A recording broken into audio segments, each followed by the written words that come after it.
Great. We're going to get started. Thanks everyone for being here on this beautiful day, taking time out to hear about where the energy world is headed, and thanks to all of you joining, watching online as well. My name is Jason Bordoff, professor here at Columbia School of International Public Affairs. I direct the Center on Global Energy Policy. And I'm really delighted today that Adam Sieminski, the administrator of the Energy Information Administration, has traveled from Washington to be with us and to present the new Annual Energy Outlook from EIA. All of us in the energy world know the AEO is a closely watched document for getting a sense of how the energy landscape is shifting and what the outlook is from EIA's perspective for where the energy world is headed. And really, given how quickly things are changing, including with the oil price drop, but many other ways as well, particularly interested to hear what Adam has to say today. By way of a brief background, Adam was sworn in June of 2012 as the 8th administrator of the EIA after receiving confirmation by the United States Senate. Before that, he held the illustrious position of Senior Director for Energy and Environment on the staff of the National Security Council. I say illustrious because it's the same position that I was fortunate enough to have in the first term of the Obama administration. Jason followed me but did a better job. Adam came to government, to the White House and to EIA from many years at Deutsche Bank, where he was one of the leading energy economists really in the country looking at commodity markets. He was the chief energy economist for Deutsche Bank from 2005 to 2012, and from 98 to 2005 was director and energy strategist for Deutsche Bank's global oil and gas equity team. Long history of affiliations with various think tanks like CSIS, other universities like Johns Hopkins SAIS and elsewhere, former president of the U.S. Association for Energy Economics. And really, I would say about Adam, for those of you who don't follow EIA as incredibly closely, just has been one of the most innovative and visionary leaders EIA has been fortunate enough to have. He's leading the analytic arm of the U.S. Department of Energy at a time of enormous upheaval, with the U.S. shale revolution happening, with the cost of renewables plummeting, with the global energy landscape changing. And the question was, how do you modernize EIA and keep its resources and tools up to date so that it can reflect very quickly and in a rapidly changing environment how the U.S. energy landscape is being transformed. And so we've seen Brent, not just WTI, come into the markers that EIA uses. He revived the International Energy Outlook. Who would have thought we'd have to track data if you want to understand energy for the greatest innovation of the 19th century?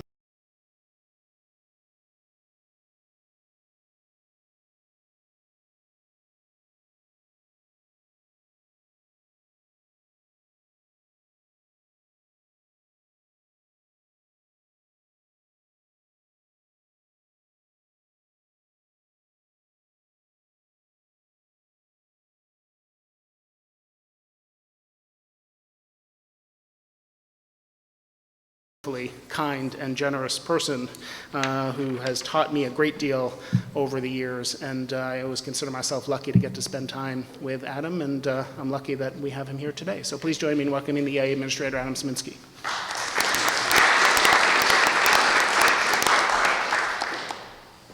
Jason, that was really nice. You know, one of the other things that we just launched that is really useful, a great tool for students or analysts who want to update spreadsheets that they have with EIA data, is we have a Excel add-in tool that allows you to automatically get the latest information of our thousands of data series on energy. So with one click of a button, you can get the most recent information into a spreadsheet that you've already built that has your graphics in it and so on. And that's really tremendously helpful, I think, to people who want to update their spreadsheets as new information comes out. So that is in beta, but it's working pretty well. And it was, we worked in conjunction with the St. Louis Fed, so you have U.S. economic data as part of what's available with that Excel add-in tool. And so if you want to compare how energy is doing relative to the economy. It's just very easy to do. Okay, so what I'm going to do is talk mostly about the Annual Energy Outlook. This is our flagship every year publication on the U.S. Energy Outlook. I'll throw a few things in here about what's happening globally. I think I can do this in half an hour, and then we'll just I'll answer questions until Jason gets the hook out and drags me away. Okay, so let's just go through some of the key results of the Annual Energy Outlook. The U.S. becomes a net energy exporter, perhaps, but our imports go virtually to zero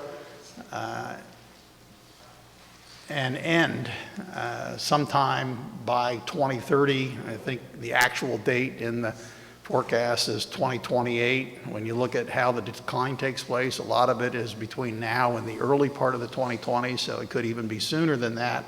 That'll be the first time since the 1950s that the U.S. Becomes a net energy exporter. So Jason is absolutely right in what he said. The dynamics in the energy situation in the U.S. have changed very, very dramatically, and for the most part it's happened in the last 10 years and maybe even in the last 5 years. Extremely strong growth in domestic crude oil production from oil shale formations, and limited growth in domestic demand. We might actually be a net exporter of petroleum in total. The amount of our domestic liquids consumption, oil liquids consumption, which had been 60% in 2005, is now down to about 30%, could be, in our reference case, 15%, might be lower. By 2017, we'll be a net exporter of natural gas. Some of that is going by pipeline to Mexico, but an increasing amount will be going out in the form of liquefied natural gas, or LNG. Meantime, you know, we're having all of this growth in production. In the meantime, U.S. energy consumption is growing at a modest rate over our projection period out to the year 2040, largely as a result of improvements in energy intensity, better appliances, fuel efficiency standards for automobiles. Technology is improving very dramatically in many areas, and law and regulation is pushing that as well. Renewables likely increases its market share of electricity generation over our forecast period, and that reflects a combination of modest increases in natural gas prices and high capital costs of new coal and nuclear generation capacity. This Annual Energy Outlook, or AEO, like all of our major documents, is based on existing law and regulation. And the EPA Clean Power Plan is not a part of existing regulation. It's proposed, but it hasn't been implemented yet. If it were to be implemented in its, kind of proposed form, it would make a difference to the coal and renewables numbers, and we'll have a report on that actually out sometime, I think, later this month. Final comment, improved efficiency and consumption and a move away from carbon-intensive fuels has dramatically lowered U.S. carbon dioxide emissions, and they should remain below the 2005 level in almost all cases all the way out to the year 2040. So the U.S. was not a signer. We never did approve the Kyoto Treaty, but our performance in reducing greenhouse gases, especially carbon dioxide, has been pretty strong. So let's just take a quick look at some of these different ideas in the AEO. One thing is we usually don't show comparisons against the prior year's AEO, but in this one particular case, I thought it was useful to talk about it. The oil prices dropped very dramatically, so instead of having oil starting at $100 and moving up over time towards $150, we now have oil starting closer to $50 or $60 a barrel. and moving up, eventually by the year 2040 getting back to last year's forecast, but that gap in the middle has a lot of implications, and we'll talk about some of that. Here's a overview of U.S. primary energy consumption by the different fuels. You can see that although we have oil's market share going down, it's still fairly strong. Coal's market share stays relatively flat under existing law. Renewables and natural gas gain somewhat, but not huge gains. It's actually very difficult. This is like a big cruise liner, or the example used to always be oil tankers. It takes an enormous amount of time and effort to actually change the direction of something with a lot of momentum in it, and the U.S. energy system has a lot of momentum. So despite strong growth in renewables and natural gas, we're still going to have quite a bit of coal, nuclear, and oil in the year 2040 as a base or reference case. If you zero in a little bit on this idea of net energy imports declining, you can see that dark black line going down and hitting zero as you get out towards the end of the next decade. What I said in my quick summary was that a lot of the drop actually takes place between now and the early part of the next decade, and it's possible, depending on circumstances, that you might actually see it cross, as we do under the high oil and gas resource case and the high oil price case, where the U.S. becomes a net exporter. We also track carbon dioxide emissions from energy-related activity. And here's the one that says that in the reference case, the numbers come up a little bit over the course of the next few years because of population growth and economic growth, but never really get back anywhere near that very high level that you see back in 2005, 6, and 7. Even under the high economic growth case, with a lot more fuels being consumed because of greater economic growth, you don't get back to that 2005 level.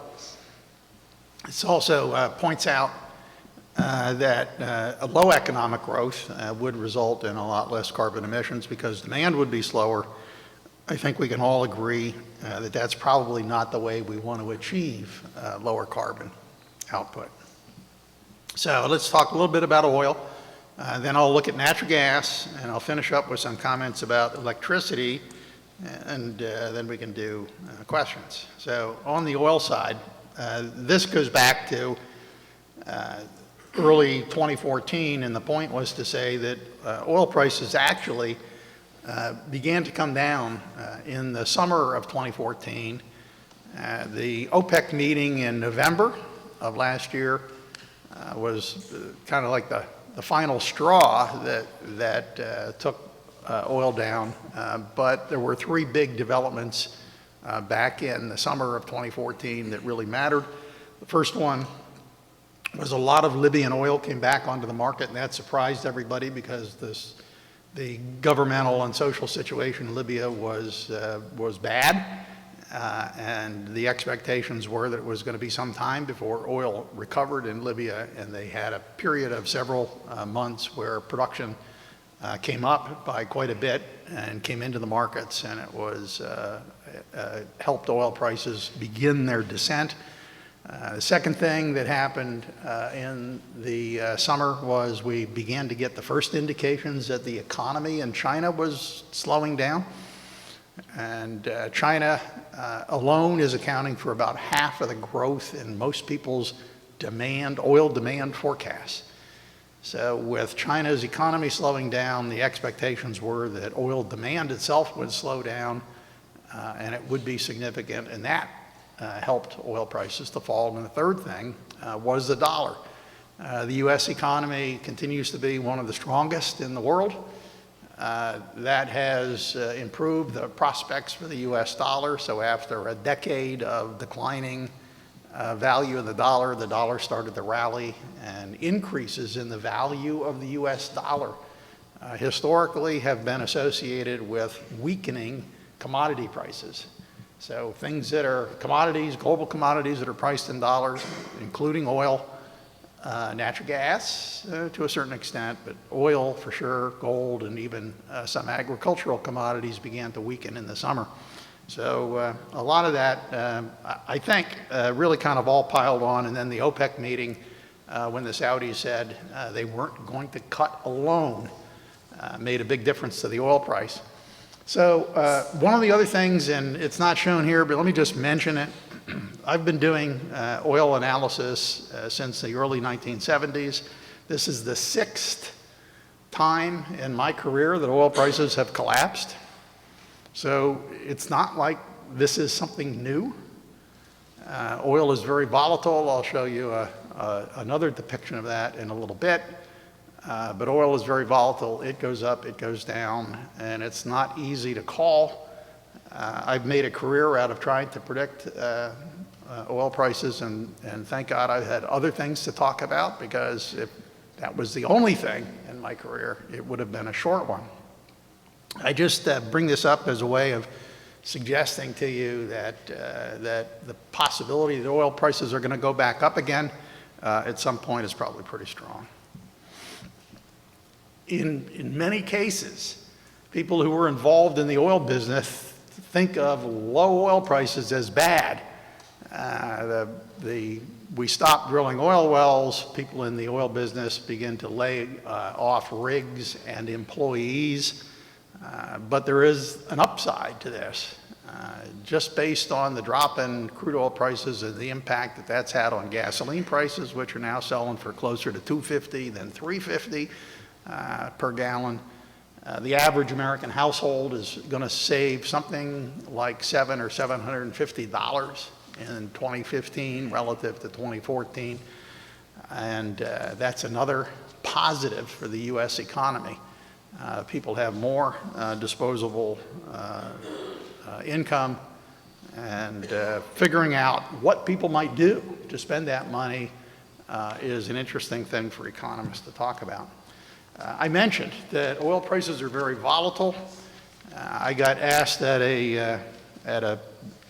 another university a few days ago whether EIA had predicted the drop in oil prices, and I said no, we didn't, but we did publish information back in the summer of 2014 that said that in order to get a 95% confidence level around the sort of base case that the futures and options market shows you for oil prices, and that's those dotted blue lines that you see coming off the summer of 2014, that you would have to have a range of oil prices that was as high as $125 a barrel, possibly as low as that dotted blue line got at the end of 2015, down near $60 a barrel.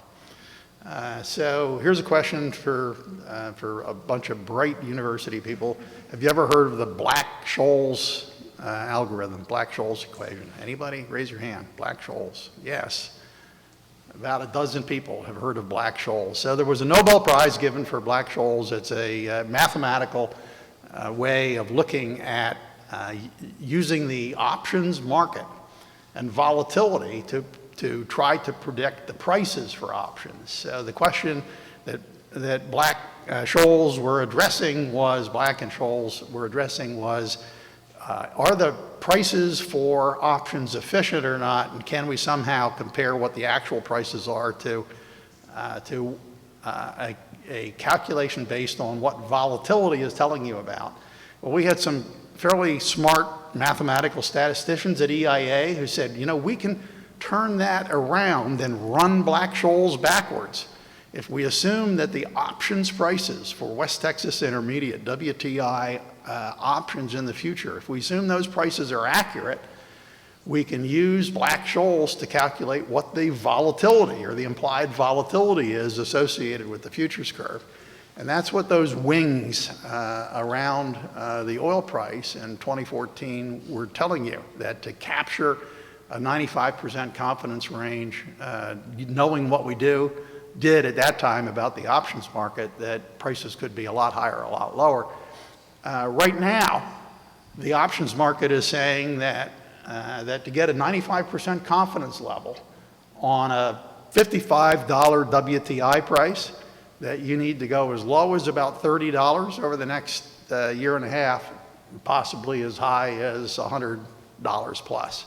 It's a huge wide range, and this is not EIA telling you this. This is not some economic or oil consultant telling you that oil could be high or low. This is the options market with people in it who are trading and putting money at risk, airlines, refiners, hedge funds, and others. And this is just a way of saying, trying to make your living predicting oil prices is really hard. Okay, what could drive oil to $110 a barrel? What could drive oil to $30 a barrel? Well, one of the things that could make a big difference is how the nuclear negotiations with Iran work out. If a deal is signed and we get a completed deal this summer, it's possible that 1 million barrels a day of Iranian oil could come back into the market. Probably wouldn't happen all at once, but the markets won't be waiting around trying to calculate the exact day. They're just going to say 1 million barrels a day on the market is going to bring the price down. If there is not a deal, it's possible that the sanctions could actually get tougher and that it would be harder to get Iranian oil into the market, and that could make prices go up. The other possibility is difficulties in oil-producing countries. Russia is under a lot of pressure because of low oil prices, and yet they're still one of the world's 3 largest oil producers. The US, Saudi Arabia, and Russia vie for the top spot in oil production, depending on how you count it. The situation in Venezuela, both government, inflation, the economy, the social situation is very difficult, and yet Venezuela is still producing something over 2 million barrels a day. There's about 800,000 barrels a day of Venezuelan oil that comes to the United States. If that oil were to be lost because there was social strife and strikes in Venezuela, it could drive things up. What happens if we find out that the Chinese economy is not doing? We already believe, most people do, that believe that the Chinese economy is slowing down, but what if it gets worse? That could remove even more demand from the global oil markets and send prices down. So lots of reasons why oil prices might go up or down. So what we do in the AEO is we try to explore a range of prices in different scenarios. We have a high oil price scenario, a low oil price scenario. We have a high oil and gas resource scenario, and we have our reference case. In some years, we even run more of these, and we would include high economic growth and low economic growth scenario. There is value in long-range forecasts, even though, if there was government officials, and I know from my days as a financial analyst, they're not supposed to make guarantees, right? No guarantees. But I guarantee you that our forecasts for the year 2040 are probably wrong. Right. Okay. So then I didn't hear the cat call comment from the audience. Well, then why do you do that? Why are you spending our taxpayer money making forecasts for the year 2040? The value in doing this is you run a reference case, existing law and regulation, and your best guesses about the economy and so on. And then you run side cases against it, and you look at the delta, you look at the difference between the side cases that you run in your reference case to try to learn what that means. How sensitive is it to changes in the economy? How sensitive is it to changes in expectations for the resource base? How sensitive is it to high oil prices or low oil prices? You can do all kinds of things. Last year we ran a sensitivity case on what if you had a carbon tax? What does that do to the fuel mix in the U.S. against the reference case? And it's really useful to policymakers to be able to understand that. Okay, so look at this. Jason and I were talking about this earlier. The difference between the high oil and gas resource case and the low oil price case against our reference case is enormous. In the low oil price case, in our reference case, we get up to about 11 million barrels a day of production. That's 1.5 million, million or 1.5 million higher than where we are now. And then it kind of plateaus, comes down slowly. In the low oil price case, we get up to about 10 million barrels a day, and it comes down a lot faster. In the high oil and gas resource case, it's very possible that U.S. oil production could get to 17 million barrels a day or better. And it would have enormous implications for things like oil exports, our economy, fuel mix, and many other things. Here's an example. If under existing law, you can only export crude oil to Canada and under limited circumstances in a few other cases, then under the high oil and gas resource case, with that huge increase in crude oil production, we'll have an enormous increase in the amount of petroleum products that we export into Latin America and Europe, and it would create some really interesting competitive disadvantages for refineries in Latin America and Europe relative to the U.S. The low oil price case basically suggests that exports of products would not be nearly as robust as they would be under even our reference case scenario. A lot more of oil products would simply be consumed domestically. We try to show here the combination of tight oil production and higher fuel efficiency. So that's basically all the shale oil coming in combined with the fact that fuel efficiency in automobiles and other uses is driving demand down, results in a dramatic shrinking of net exports of net imports of oil. That's the 60% dependence on oil imports that you see, the big wide part of the dark ink at the top around 2005. Shrinking down to about 1/3 of our consumption in 2013 and projected to be 14% in 2020.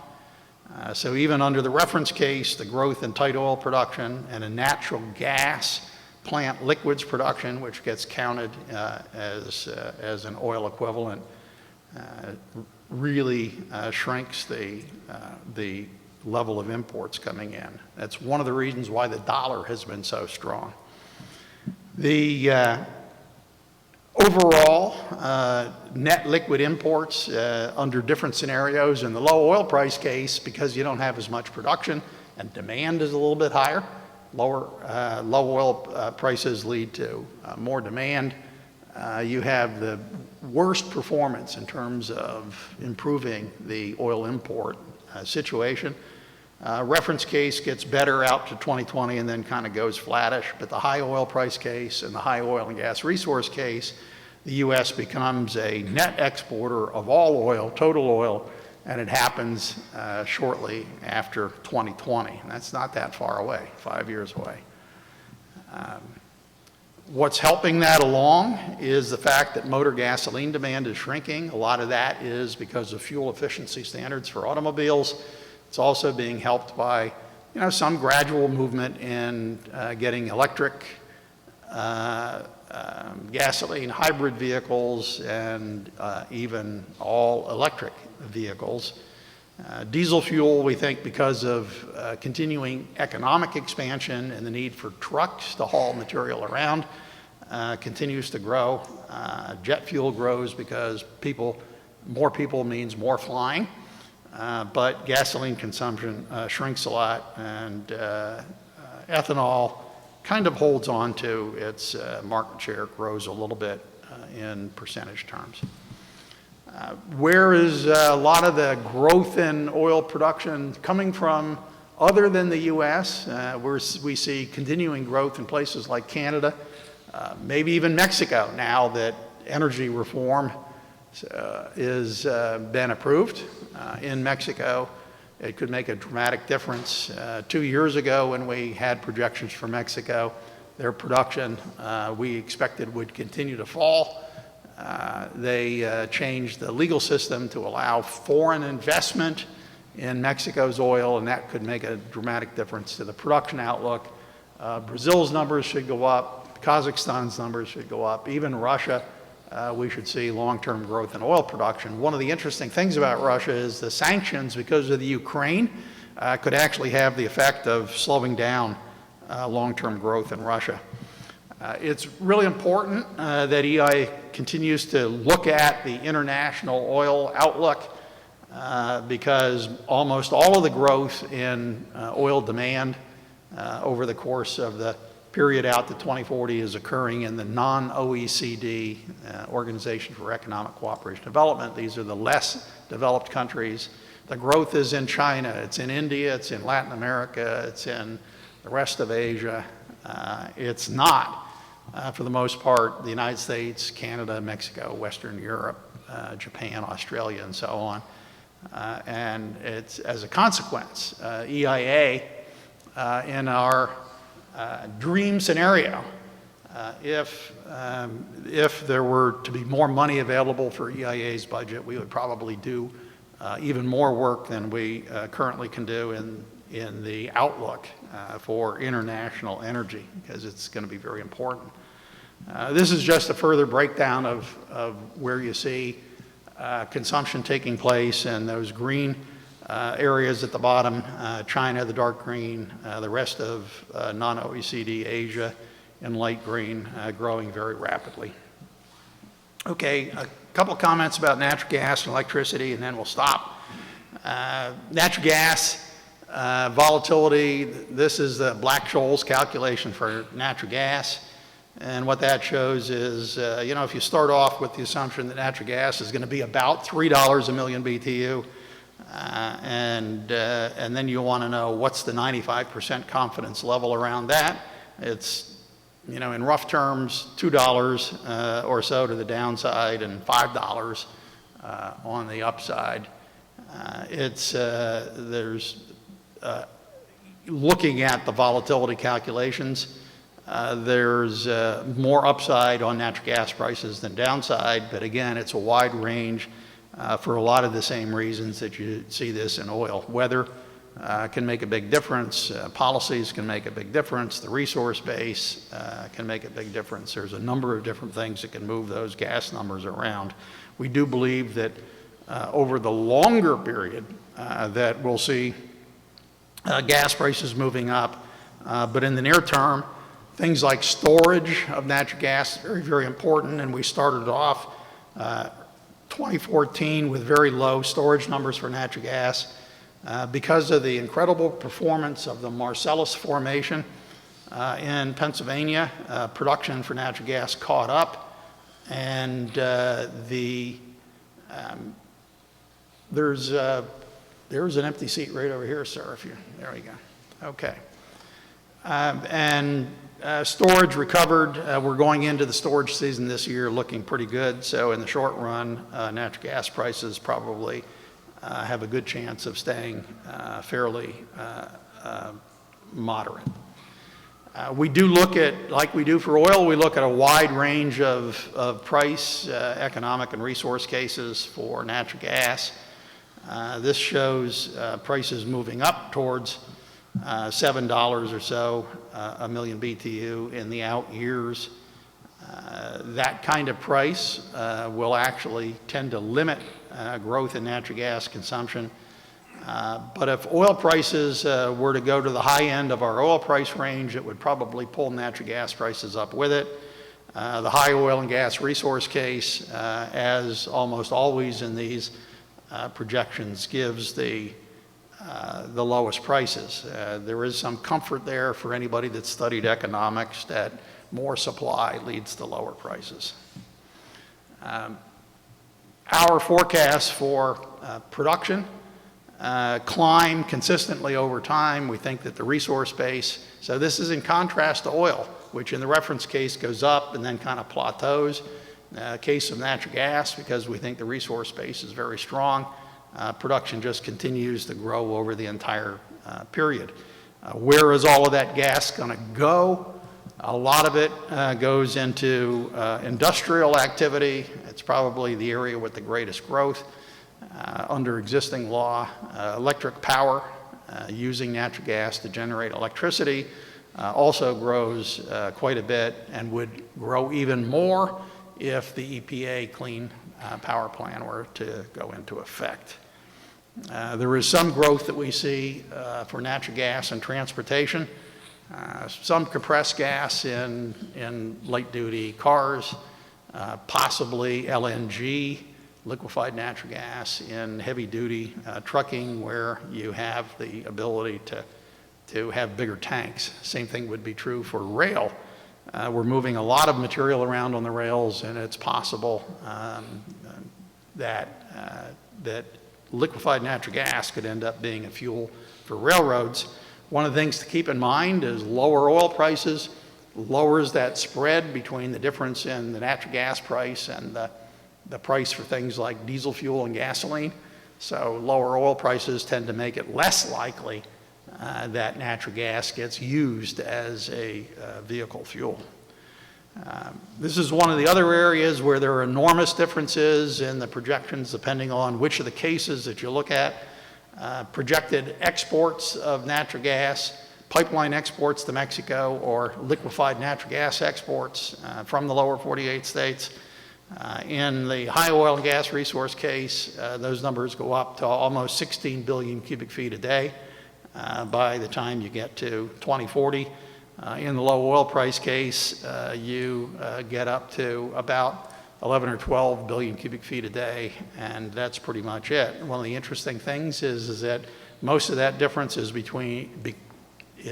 because of what happens to LNG exports and not pipeline exports that are going to Mexico. Pipeline exports to Mexico, because of the shorter distances from places like Texas into Mexico, are likely to be done even in a low oil and natural gas price scenario. Some comments on electricity. Electricity used to grow at well over what the economic growth rate was. So what you see in this graph is the annual growth in electricity use in blue, and the annual growth in the economy in red. So in the 50s, 60s, and 70s, electricity use was growing faster than GDP. In the 80s and 90s, it was growing at about 1 to 1. And in our forecasts, electricity demand is only going up at about 0.8% per year when the economy is growing at 2.4% per year. So growth in electricity, blue, out in the forecast period below 1%, while the economy is growing significantly more than 2% per year. One of the interesting things that this causes is it makes it harder for renewables to come into the system. Renewables would grow faster if electricity demand were growing faster. Renewables, in a sense, have to compete against base load things like coal and nuclear and natural gas, rather than competing at the margin for growth in power in general. So this is one of the unintended consequences. Improvements in things like appliance efficiency, better refrigerators, better water heaters, better set-top boxes on TVs, better lighting efficiencies, all of that has reduced the overall growth in electricity consumption, making it somewhat harder for innovative sources of energy to come onto the grid. This is our forecast for generation overall. Coal still providing a fairly significant part of electricity generation by the time you get to the end of the forecast period. Nuclear as well. Renewables grows by a lot. It's up by, not quite, but almost a half. Again, these numbers would be different under different scenarios for coal. If we end up using less coal, we're likely to see more renewables and natural gas on the grid. One of the things that's not in this year's AEO, but maybe we'll look at it again in more detail next year, is what if you were to impose a carbon tax? Last year in the AEO, we looked at carbon tax scenarios, and one of the interesting conclusions is that the more aggressive carbon tax you put on, you obviously end up with less coal because it's the highest of the carbon content of the fossil fuels. But after certain gains for natural gas and renewables, the amount of that can go on the grid as we currently know the grid and understand electricity transmission and things like storage, it makes it harder to get beyond a certain level, and nuclear power actually it would be a big beneficiary, surprisingly a big beneficiary of a carbon tax relative to other energy forms. Final slide here, and then we'll open up, is that wind is growing pretty strongly in our long-term scenarios. So is solar and geothermal. One of the things driving geothermal is the ability to hydraulically fracture. Geothermal reservoirs can improve the number of places that you can do geothermal energy. So that's one of the positives associated with hydraulic fracturing, is it might make it possible for some alternative sources of electricity generation to come in. In general, we think wind is fairly economic even without extension of tax credits. And that probably means that over the course of our forecast period, that wind will actually surpass the hydro generation by the time you get out to the end of our forecast period.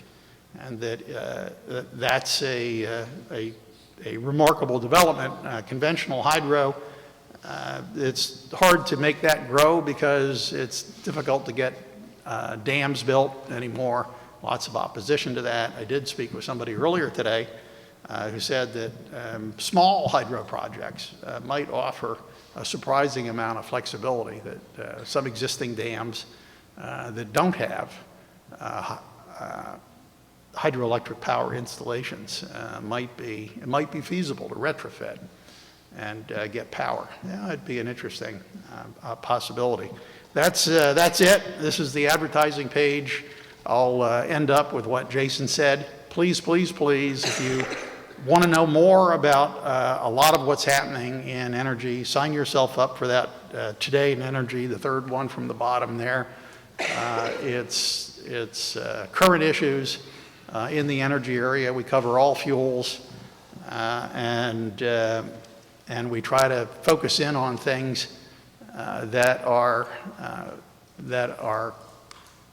issues that policymakers are struggling with currently. So I think it's fairly useful. Our long-term forecasts are useful too, but some people like to know what's going on today, and that's what Today in Energy is supposed to address. So with that, I will stop. And Jason, shall we sit down at the table, and I'll be happy to answer questions. Thank you.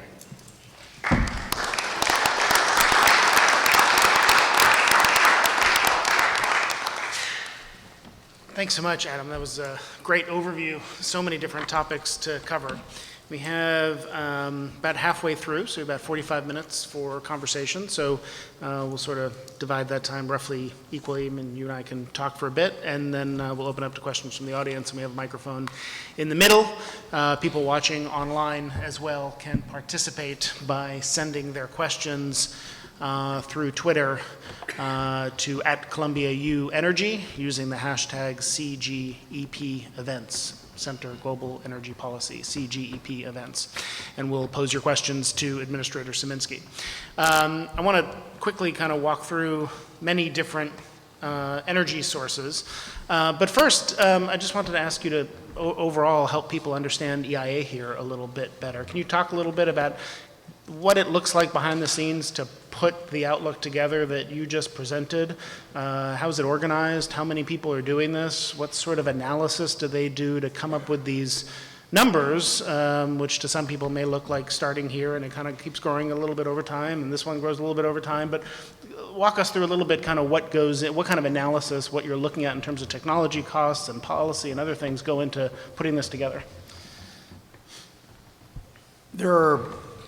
EIA is, there are 4 assistant administrators. There's the largest group of people at EIA, and about 60% of our budget is actually in data collection.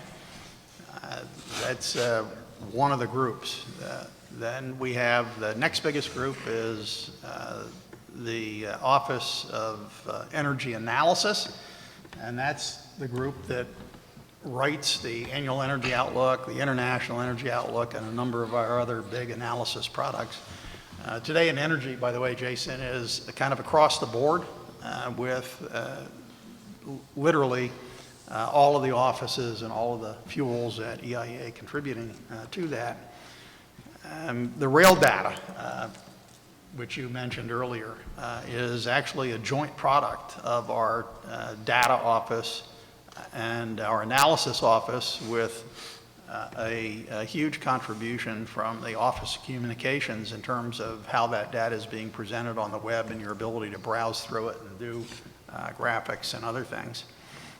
Even our, what we call our Office of Resource and Technology Management, that does facilities in addition to our big data servers and so on, has been involved in doing lots of things in the energy area. They provide a lot of the computing horsepower for a number of things, including work that we're doing with the Groundwater Protection Council, trying to find ways to collect,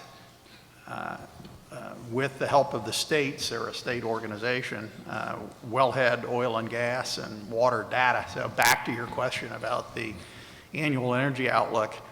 It takes nearly a year to put together the Annual Outlook. There's probably 50 people working on it, and at the same time that we were reviewing the final documents for publication of the AEO 2015, I was engaged in meetings over setting the assumptions for the 2016 version of the AEO.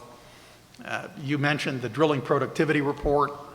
One of the reasons that the drilling productivity report, which has much more current estimates for production of oil and gas in the U.S., is that when I got to EIA in the summer of 2012, the 2013 version of the Annual Energy Outlook was already basically cooked in place.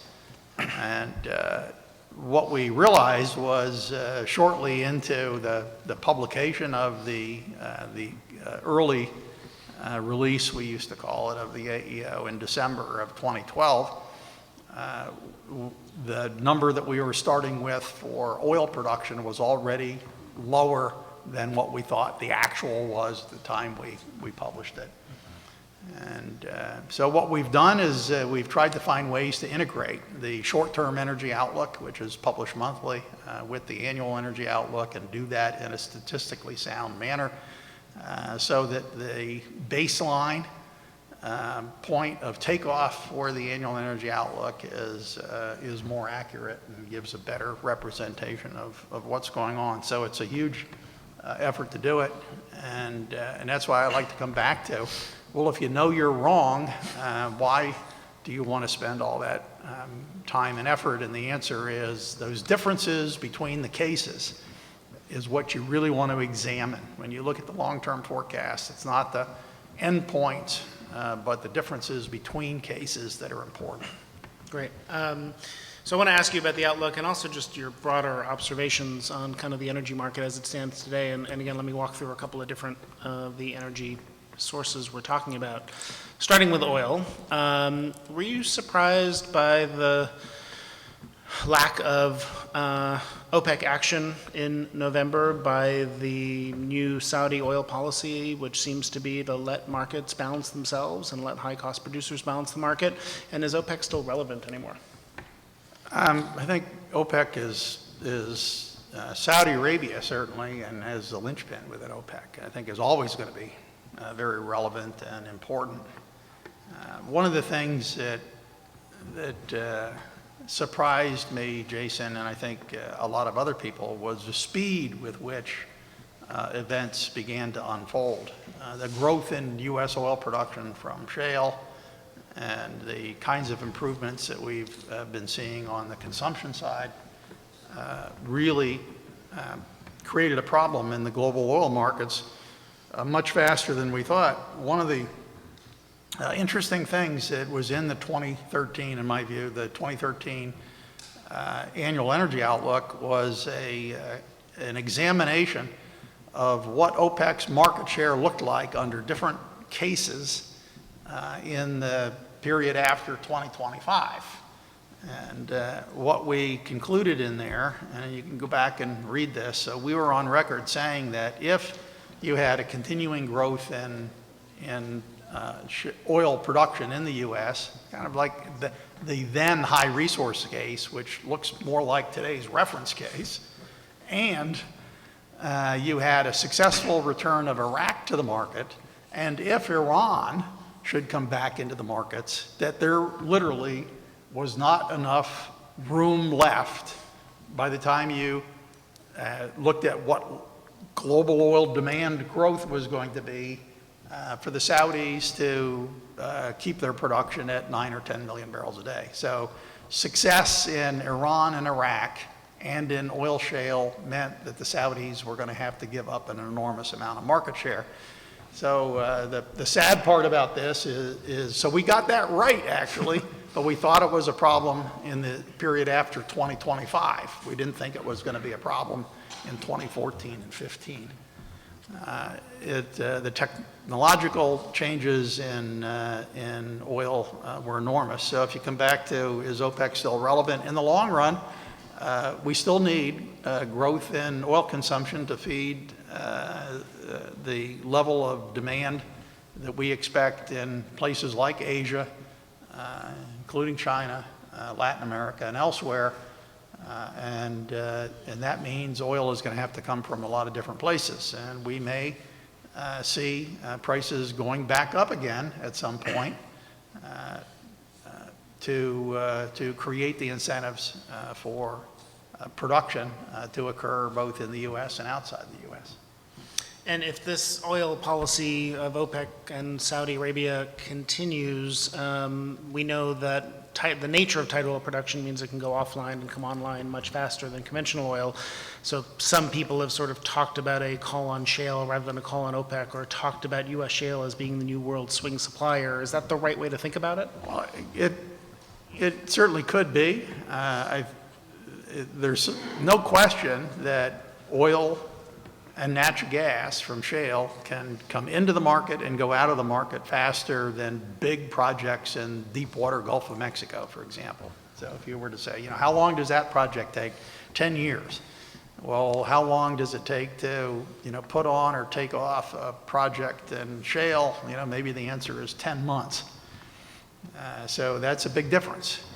It's an order of magnitude. So what I think has always been the case is trying to call the bottom. Like saying that U.S. shale might put a floor on oil prices, I think is true. But just as the kind of miscalculation that OPEC made when they thought that average costs in the North Sea back in the 1980s were, close to $20, that oil would come down to 20 and stop there. Well, this is economics. It's not the average cost, it's the marginal cash cost, and marginal cash costs are probably below $50 in a lot of shale plays. And so the possibility, that graph, that chart that I was showing you about to have a 95% confidence range on oil, you might have to have a $30 number to the low side, might yet come true.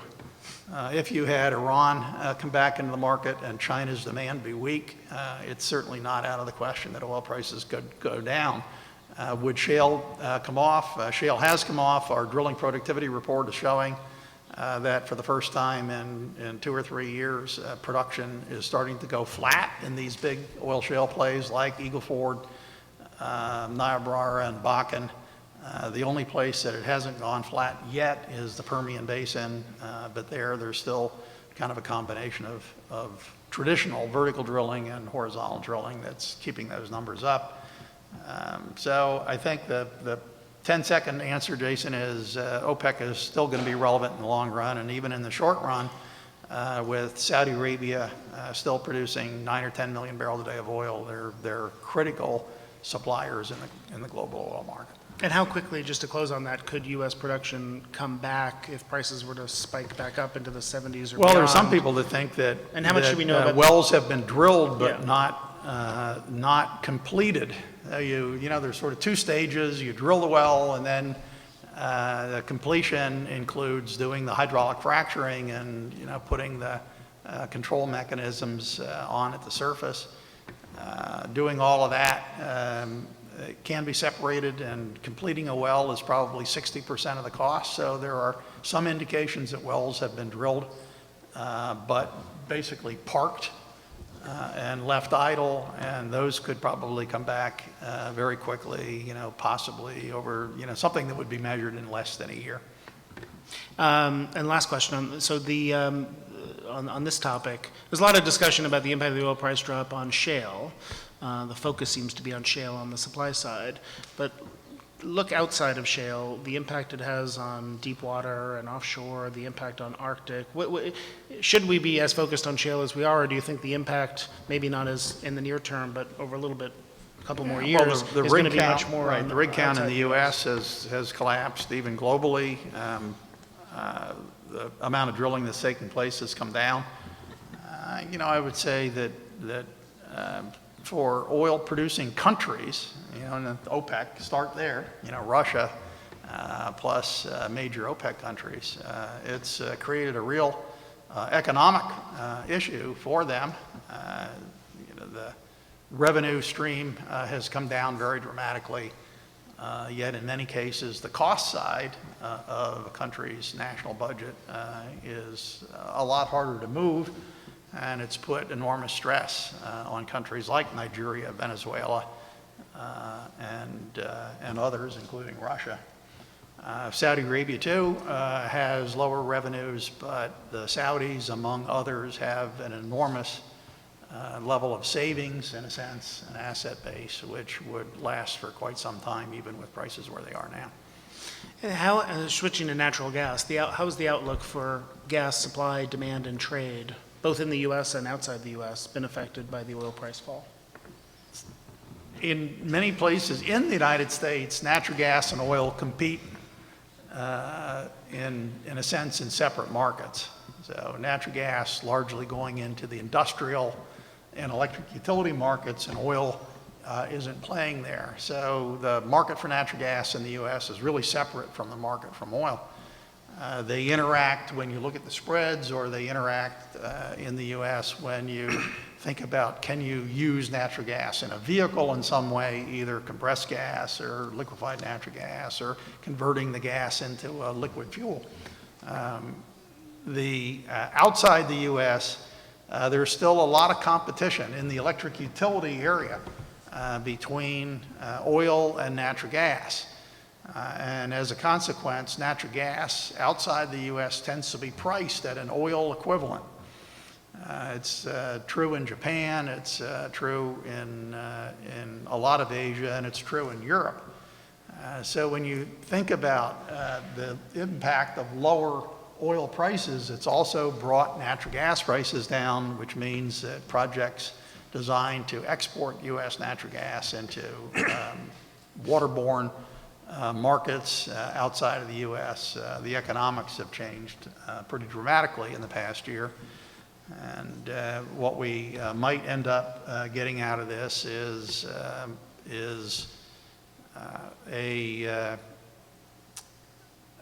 less U.S. natural gas exports. One of the things that EIA did look at was, well, what would the effect be of exporting natural gas on domestic prices? And what we found was it would raise domestic prices for natural gas, but by a modest amount, maybe 5%. And in contrast to oil, we looked at the economics of exporting crude oil, and our conclusion there is that it would probably not raise domestic crude oil prices. If anything, it might lower crude oil prices, because more crude oil on the global markets would reduce Brent crude oil prices, which would lower product prices in the U.S. and, could end up putting some pressure on prices in general. So an interesting difference between exporting LNG and exporting crude oil is that from a consumer standpoint, exporting crude oil might actually lead to lower prices for things like gasoline and heating oil. So that's obviously been a topic of much conversation recently in policy circles and elsewhere about the oil export issue.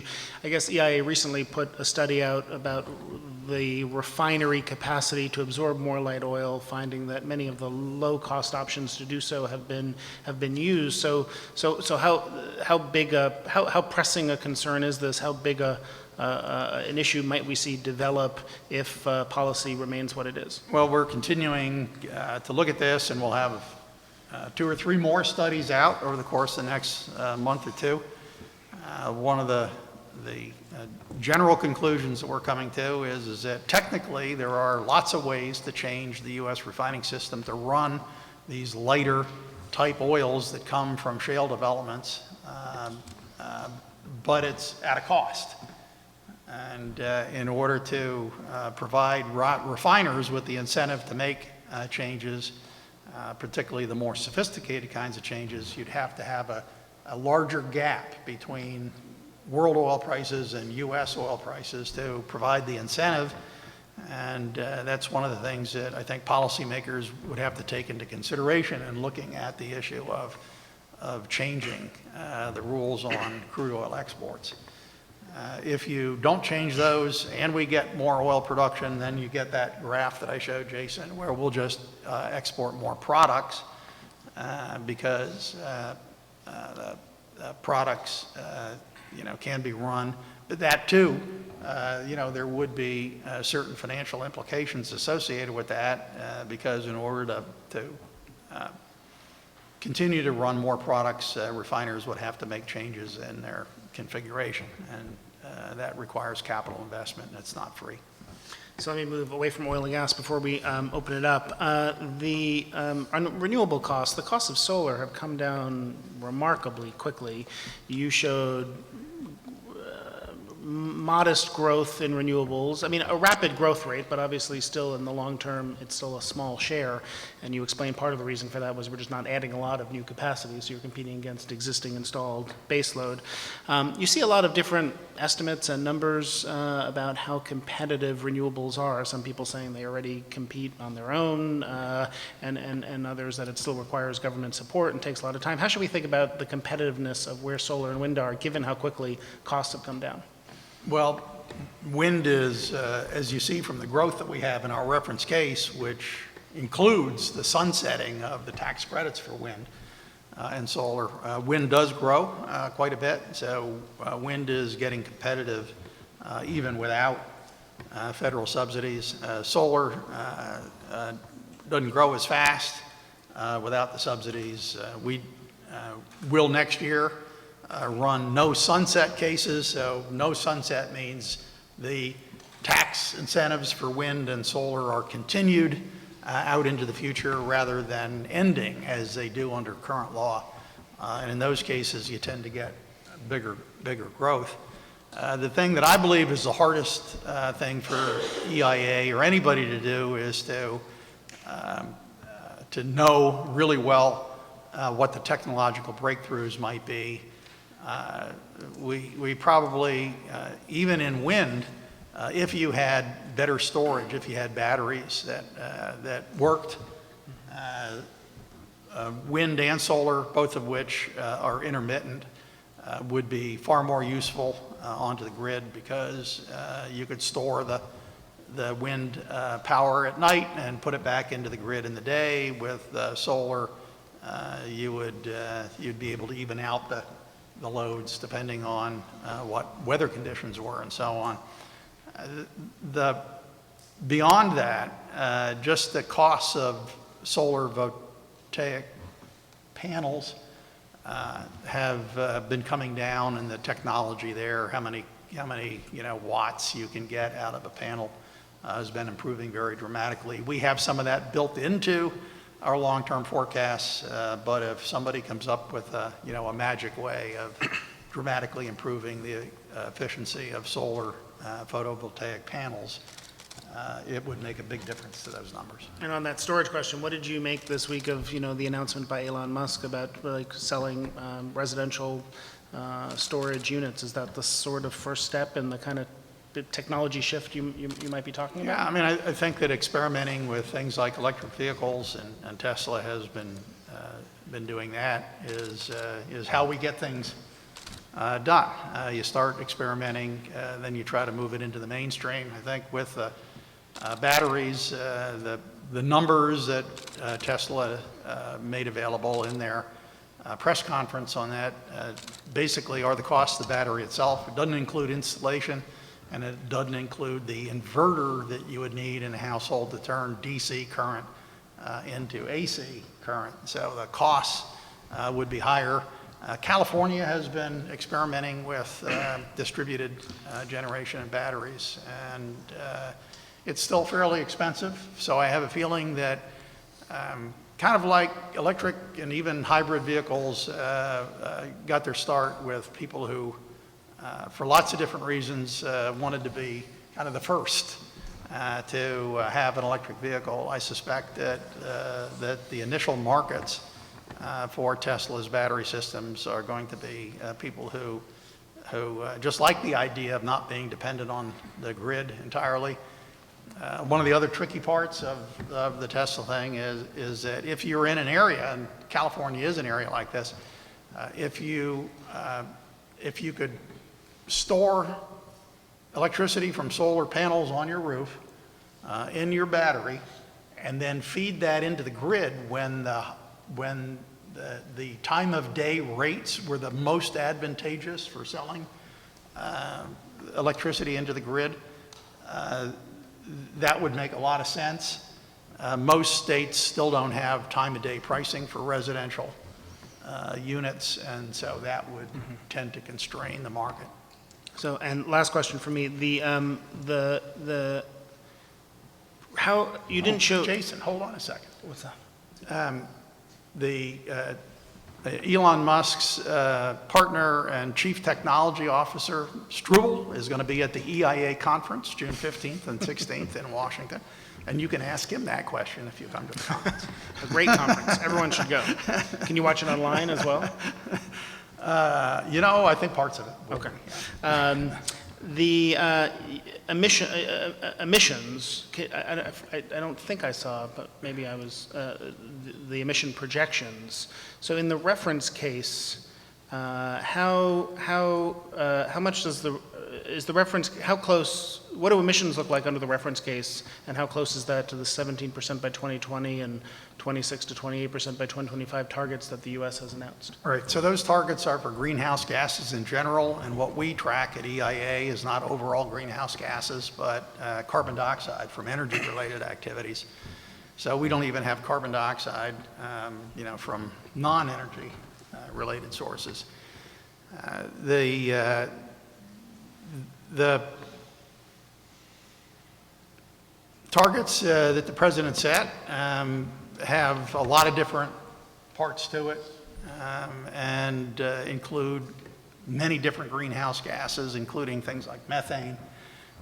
And so it's really hard to do a one-to-one comparison. If you come back to what EIA has said about energy-related carbon dioxide emissions, they climb a little because of both economic and population growth in the U.S., but in general, in our reference case, the numbers stay well below our 2005 levels. One of the things that tends to make those numbers climb over time is that existing law for fuel efficiency standards for automobiles basically plateaus in 2025. If we were to make the assumption that fuel efficiency standards for light-duty vehicles would continue to improve after the 2025 period, those carbon dioxide emission numbers would come down, and could come down fairly sharply, actually, from the reference case.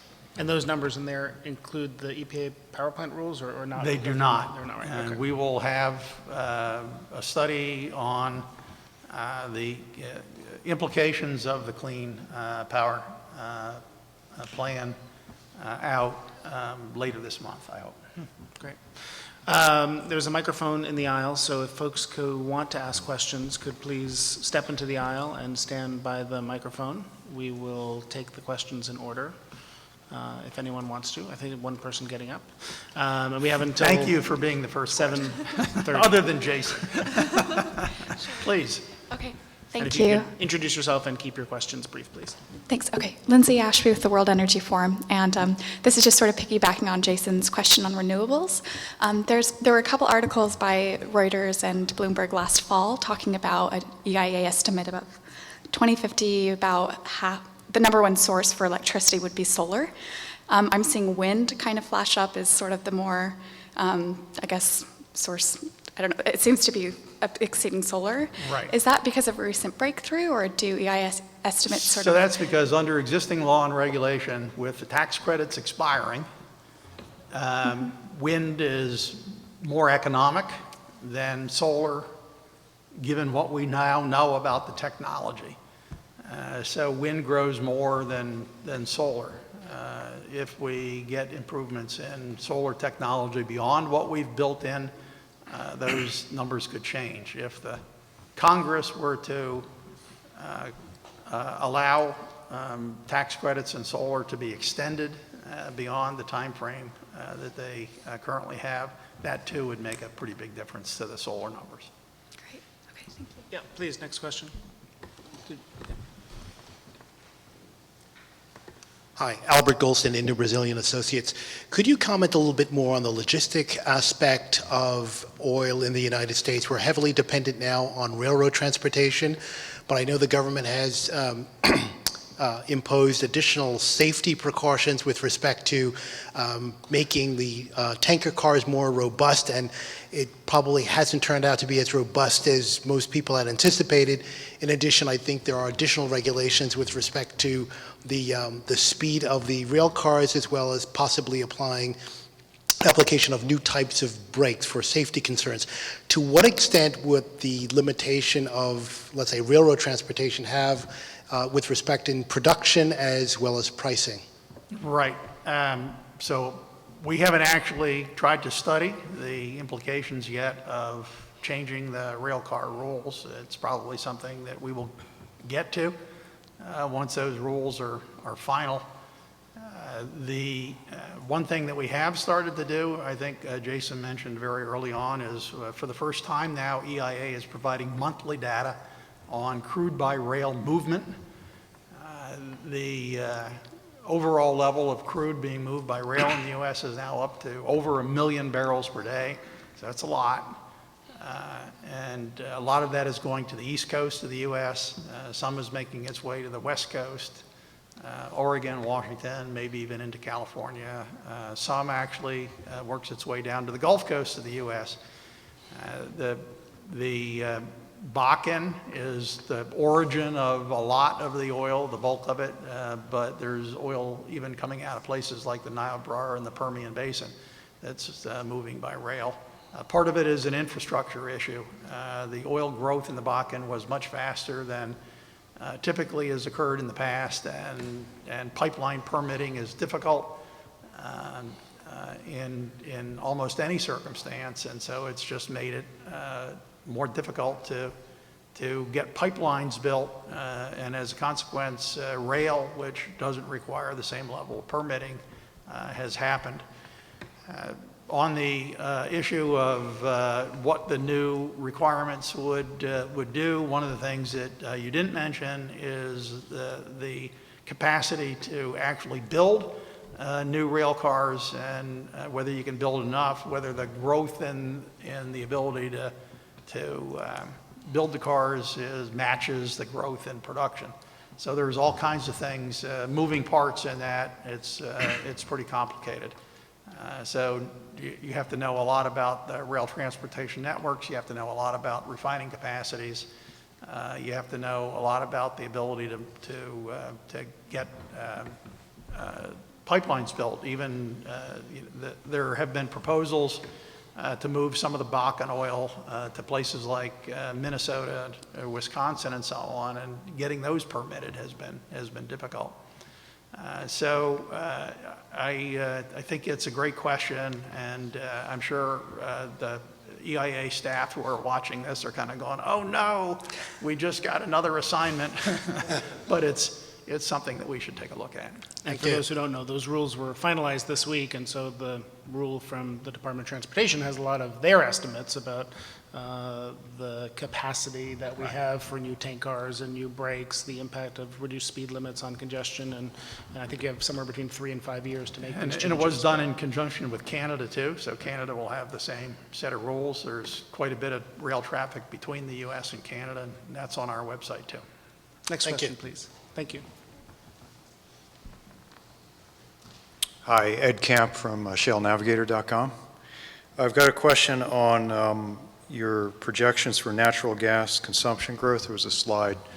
You had about 5 different markets, and there was industrial activity, commercial, obviously residential. What is the difference between industrial and commercial in those markets? Yeah, I mean, you can find the answer to that on our website. It usually tends to revolve around what the use of the facilities are, and commercial tends to be more, let's just say, retail oriented, and industrial is more manufacturing oriented. There are some places where they cross over, but commercial includes big office buildings, malls, schools, hospitals. It's not residential, but it's not manufacturing. And the one that you forgot, which is one of the big growers, is using natural gas for electricity. Right. Now, a quick follow-up question on that. The different shale plays will have different markets, primary markets for the product. Bakken will be different than Marcellus just because of different demographic and urbanization. Right. Are there any plans to break it down by shale play, these 5 segments? Yes, as a matter of fact, we are starting now to collect data. We haven't published it yet, but we're collecting data from 15 states now rather than 5. Pennsylvania, West Virginia, and Ohio are in the new survey, and they're not in the old survey. As an example, on the oil side, we'll be collecting data from North Dakota and Montana, and we didn't have that in the old monthly oil. In fact, we didn't have a monthly oil production survey, but we will have one, and it'll include API gravity. So there'll be a lot more granular detail in our monthly reports on both gas and oil. If you kind of come back to the thrust of your question, the growth in gas production in the Marcellus has been enormous. It's been very rapid. It's in the east. One of the other things that we're doing this year is in our storage report, we used to talk about the producing region, consuming east and consuming west, and we've now said, well, that's wrong. I mean, there's now producing east. We're just going to talk about regions, and the Marcellus will be one of the regions that we cover in our storage survey. The growth in gas in Pennsylvania and more recently now in Ohio is making enormous changes in infrastructure requirements. There are occasions where gas from Pennsylvania is actually being sold in Louisiana. I mean, if I would have told you that was going to happen 4 years ago, you would have called up the psychiatric department here at Columbia to try to improve my mental attitude. So one of the interesting questions about all this is, will we be able to get pipelines permitted and built from Pennsylvania up into New England? There's an enormous need for natural gas in New England because of weather, because of the fact that they just shut down the Vermont Yankee nuclear plant, because of the fact that pollution rules are getting stricter and stricter. And getting gas into New England has never been easy, and it's now it's a regional thing. It would be fairly inexpensive in one sense, at least from the fuel standpoint. Building pipelines is still time-consuming and difficult, and you don't build pipelines for 1 month of cold weather every year. You need base load, and so it'll be an interesting thing to see whether electric utilities and industrial users in New England will agree to longer-term contracts. Right, right. Okay, thank you. Thank you, Adam. Thank you. Next question. Hi, Hamid Qadusi from Stevens Institute of Technology. I have 2 quick questions. First, regarding shale investment. Given that the marginal cost of producing from shale is much higher than Middle East countries, and also assuming that the OPEC is committed to sort of suppress the price if the US tight oil goes up, do you think we are entering a new equilibrium in the investment and the behavior of the shale producers within the US, that they would be much more afraid that they cannot continue with increasing price and expecting that it stays high? So let me see if I can't summarize that. Is oil prices, could go up or down, and OPEC in the past has had occasions where they've caused prices to go higher and caused prices to go lower depending on the actions they've taken.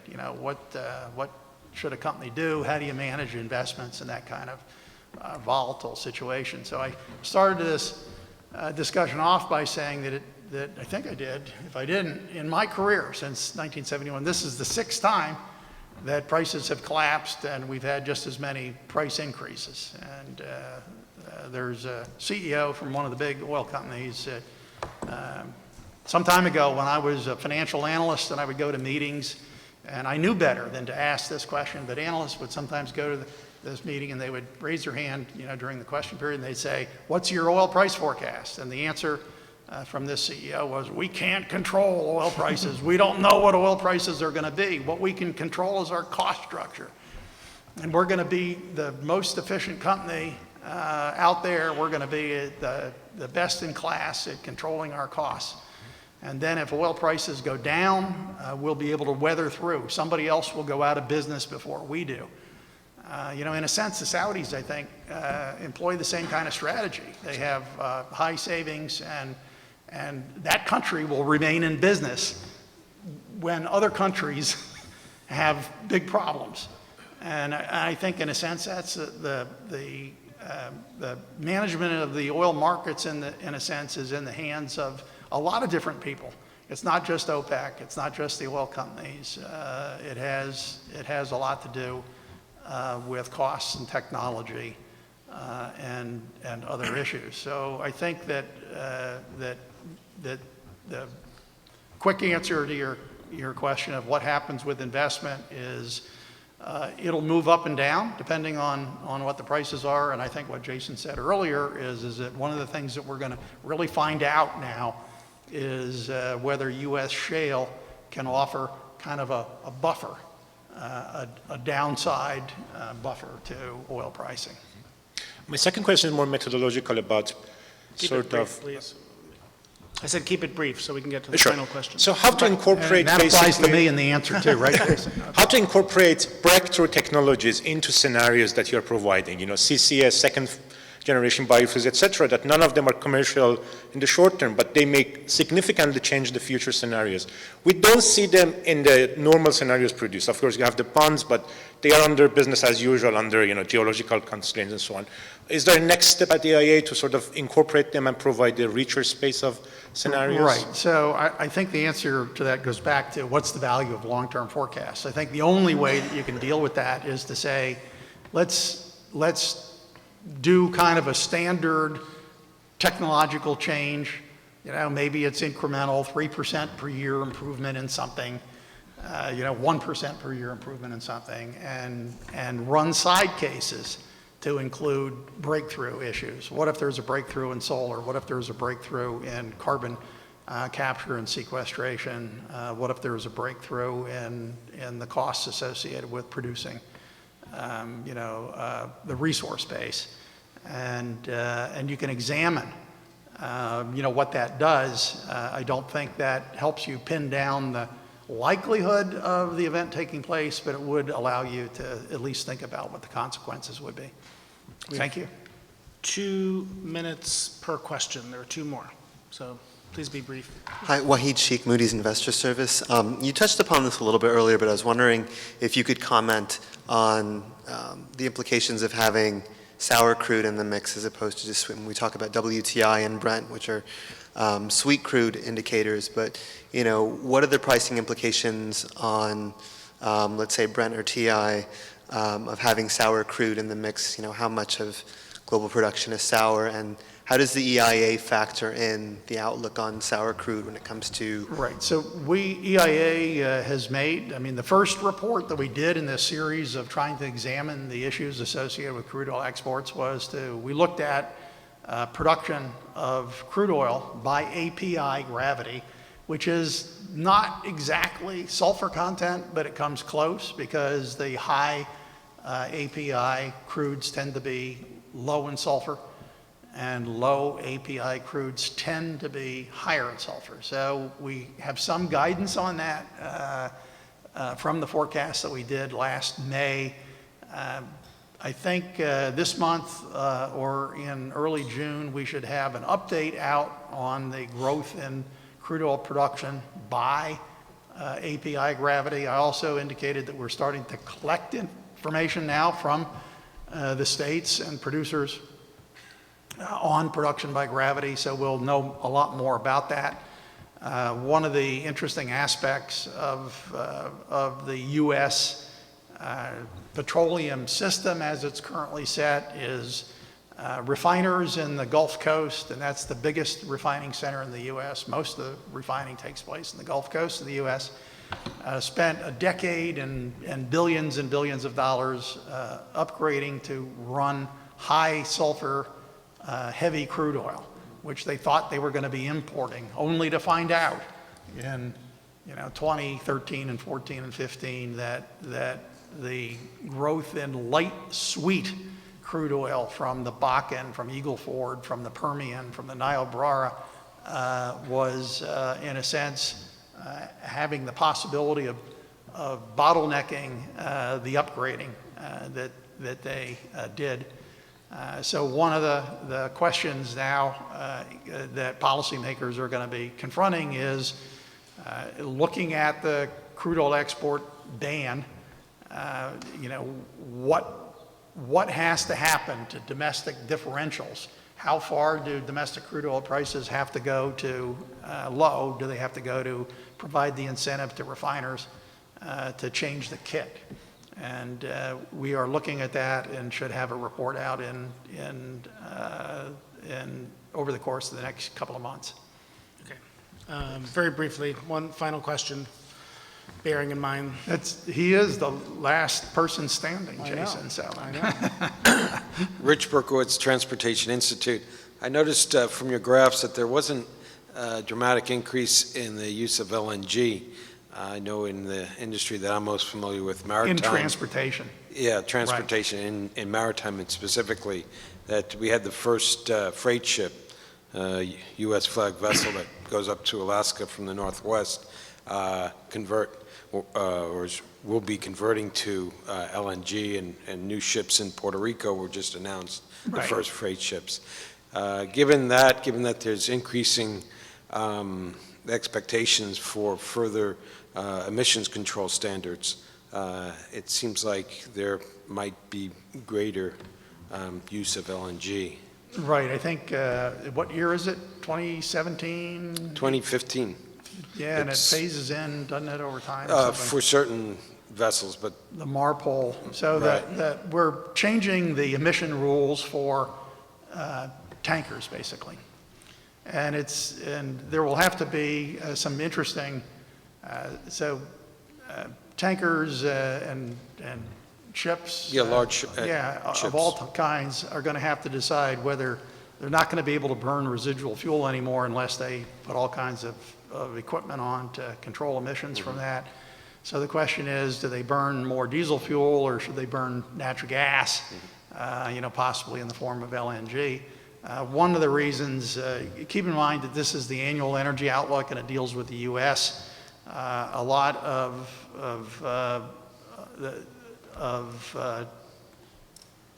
maritime transportation that would use LNG might be doing so outside of the U.S. Inside the U.S., you have the further complication of something called the Jones Act that requires the ships to be built, flagged, and crewed, all by U.S. entities, and that's more expensive, and it tends to limit the turnover in those fleets in the building. One of the things that I think you have to keep in mind too, is there's so many moving parts in this, is that with lower overall oil prices around the world over the course of the next 10 years, let's say, the spread of LNG to oil prices has been compressed by the drop in oil prices. So it makes it less attractive to convert from an oil-based fuel to a natural gas-based fuel. That's the same problem that LNG is facing in power markets and other markets overseas. We were looking at use of LNG by trains. We were looking at use of LNG in heavy-duty trucks in the U.S. And again, for a truck or a train that's using diesel fuel, if you thought diesel was going to be $4 a gallon, but now it's going to be $2.50 or $3 a gallon, it makes a big difference to the spread to LNG. So one of the reasons that we don't have as much growth as you were asking about is that we have lower overall oil prices in the near term. Thank you. I wish we had more time to spend with Administrator Sieminski, but the good news is I heard you say there were oil export studies coming and an analysis of the EPA power plant rule, and I'm sure much more. So there are many reasons for you to come back to Columbia and spend more time with us, helping us understand the energy outlook and how dramatically things are changing and how to make sense of it. Please continue to follow the Center's events, sign up for our distribution list, follow us on Twitter at Columbia U Energy. The Center's next event is tomorrow morning at 8 a.m. at the Columbia Club in Midtown with a variety of Columbia experts, fellows at the Center, and myself, Colin Fenton, Bob McNally, and experts from the business and law schools discussing the oil price drop and its geopolitical, environmental, and economic impacts. Please join me again in thanking Adam Sieminski for being here. Thank you, Jason. And thank you.